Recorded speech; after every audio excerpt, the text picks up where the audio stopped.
നല്ല പ്രായത്തിൽ ഞാൻ കെട്ടിക്കൊണ്ട് വന്നു അല്ലെങ്കിൽ കാണായിരുന്നു അവിടെ തമാശ പല്ലൊക്കെ നരച്ച് കോന്ത്ര പല്ലാച്ച് മുടി നരക്കൊന്ന് കേട്ടിട്ട് പല്ല് നരക്കൊന്ന് പറയണ ആദ്യം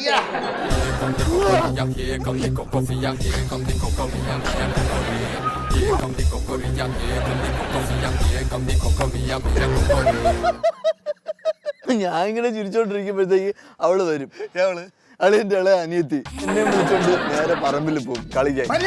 പറഞ്ഞു വിട്ടില്ല ഉള്ള കാര്യം ഞാൻ പറയാം. കരിക്കിനേറ്റ് സിൽക്ക് വിലാജിയോ ഉപ്പും മുളകും ഇന്ന് രാത്രി 8 മണിക്ക് ഫ്ലവേഴ്സിൽ HD ദൃശ്യമികവോടെ. അതൊക്കെ കഴിക്കേ തൊണ്ട കൊടുക്കില്ലെങ്കിൽ